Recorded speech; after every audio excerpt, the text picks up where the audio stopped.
Hello,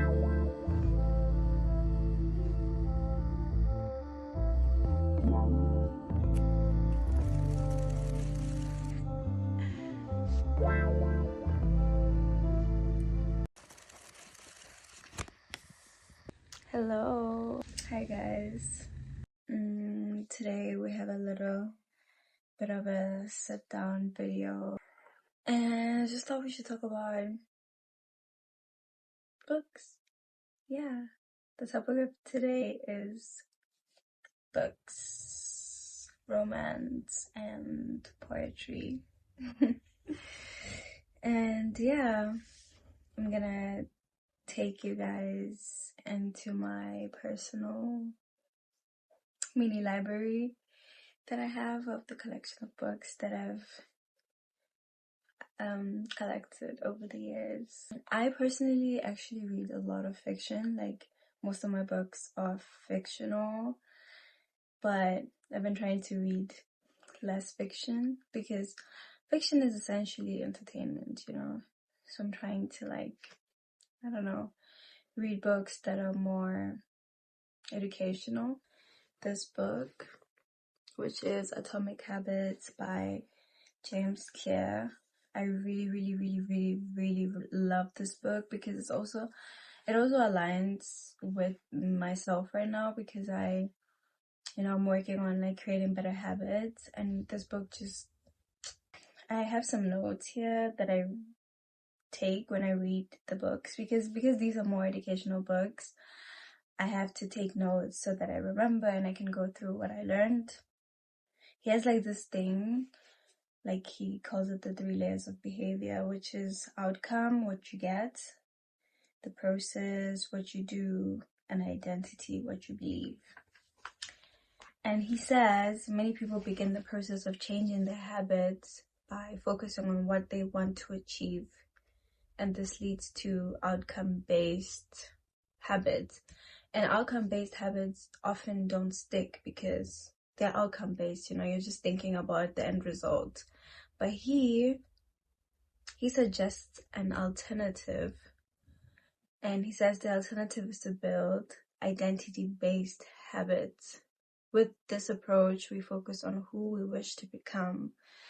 And I just really love this take, because when you have like goals for yourself, you're just only focused on what you want to achieve from it, it doesn't stick. But when you want it to be a part of who you are, then it's a whole different ball game.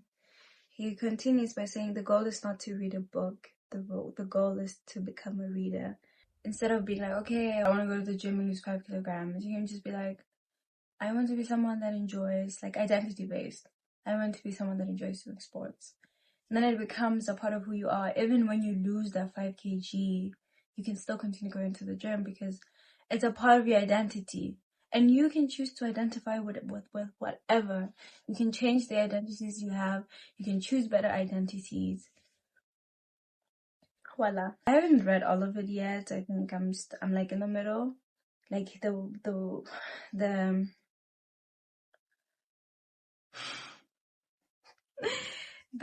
oh my god, my English bundles are shaky. They're shaking.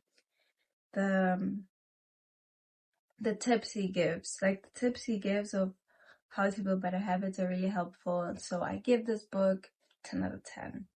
10 out of 10 from me. Also, my eyesight is getting like really horrible. I don't know, each month. I don't know. I went to the doctor's office and had my eyes checked out, and they did get bad. I got new glasses, like new prescription.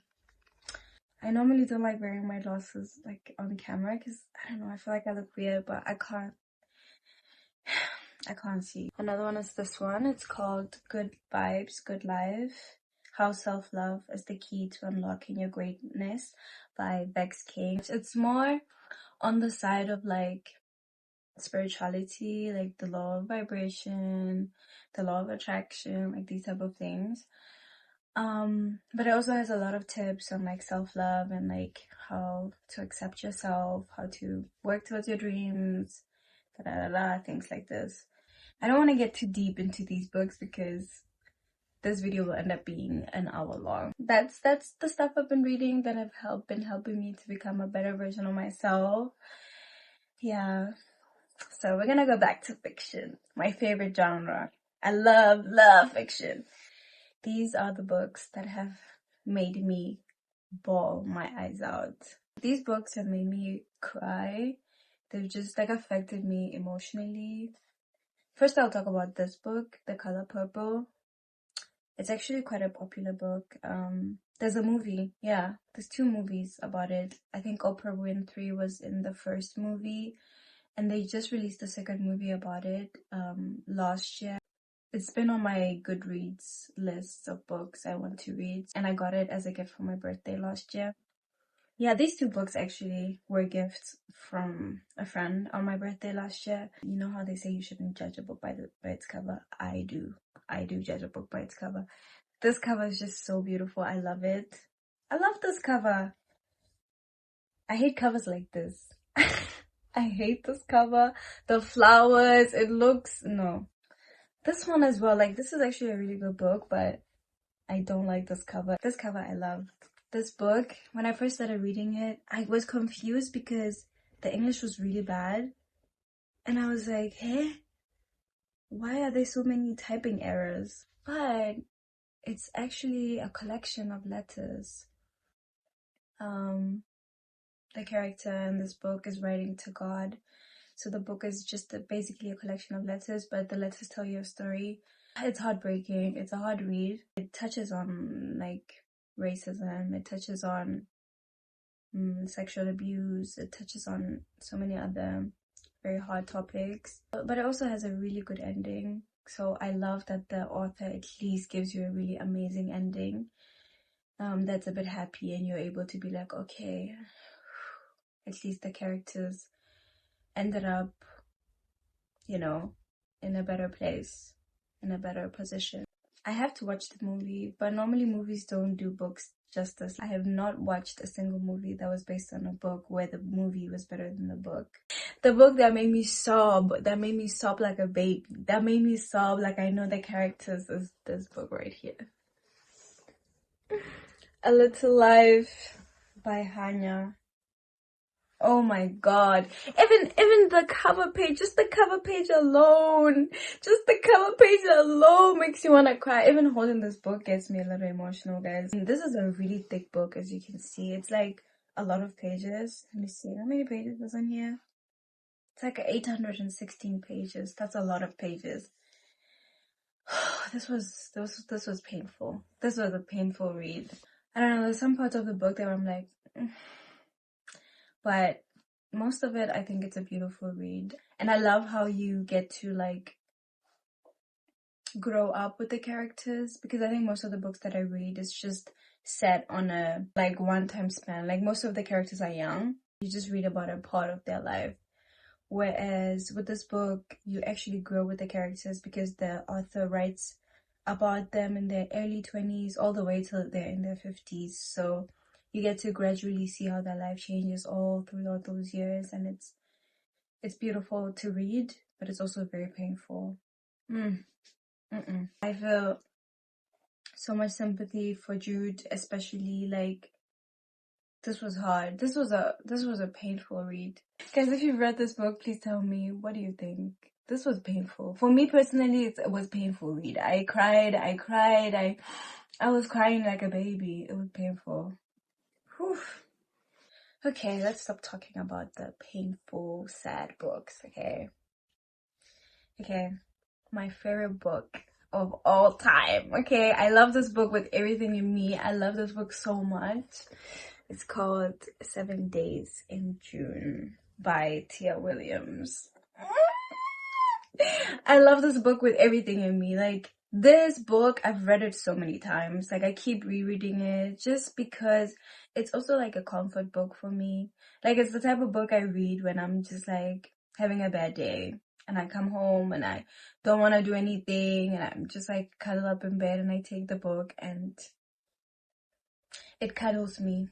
Like, I've underlined so many sentences in here because so much of the book just speaks to me. I love it, but I don't like it mostly because of the romance, but rather because of the characters in this book. I love the author's writing style. Like, her writing is so beautiful. This book has made me laugh, has made me cry, has made me, like, I felt everything. I felt everything with this. I just feel like it's beautifully written. For me, 20 out of 10, like 100 out of 10. Like, this is a good book. When it comes to romance, I really love a slow burn where the characters take their time when they're falling in love. I feel like Korean dramas, they do really well at this, like creating the slow burn, the little subtle tension between two characters is just beautiful to watch. I hate when like things are rushed. Like, why are we rushing? Take your time, take your time. And when characters take their time to get to know each other, where there's that subtle tension that grows between them, and you just like, you get excited, you're like, oh, you get excited for them, rather than, like, for example, in most of the movies that like Hollywood produces that are like rom-coms or this type of movies, everything is so rushed. They get like explicit too quickly.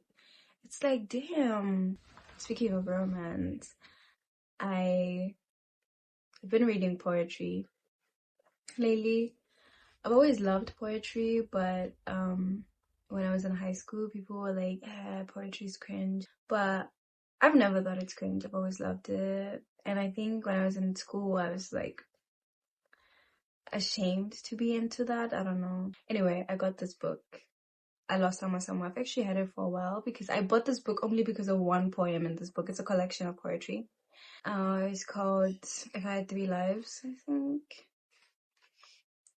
Yeah, If I Had Three Lives. Ugh, I think it's such a beautiful poem. It's like, if I had three lives, I'd marry you into the other. Perhaps the life over there, Starbucks, sitting alone, writing a memoir, maybe a novel, or this poem.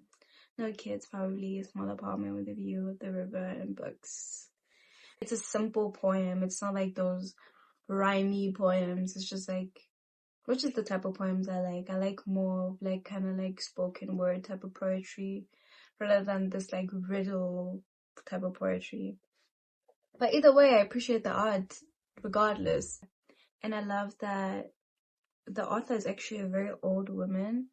She's in her 70s, maybe even 80s by now.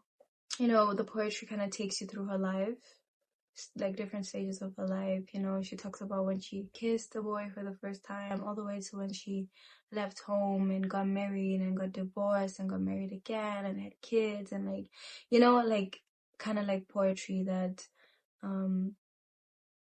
that takes you through her life. Like, you go on a journey with her, and I love it.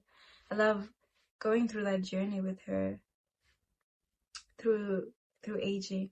So I think like society like puts up a lot of on people to like be scared of aging. There's beauty in each age, pretty much. Like, whatever age you go through, life comes with its own beauty, its own pain, its own whatever, and it's just a cycle that you gotta go through. This book has so much some poetry that I think is funny, some I think is pretty, some I don't have any thoughts. But yeah, that's it. I feel like I've been talking. I feel like I've been yapping for a little bit now. It says 45 minutes. I've been talking for 45 minutes. Okay, I have to wrap it up. This video is probably not gonna be 45 minutes long. I'm definitely gonna cut out a lot of footage probably, but yeah. That's it. I want you to tell me books that you love, books you want to read, or if you've read any of those books, tell me your thoughts. Yeah. I also need to add more books in my collection. Suggest me books. Yeah. Thank you for taking the time to listen to me yap, to listen to me talk, and to watch my videos. Thank you. I really appreciate it. And yeah, see you in my next video. Mwah, mwah, mwah. Hugs and kisses.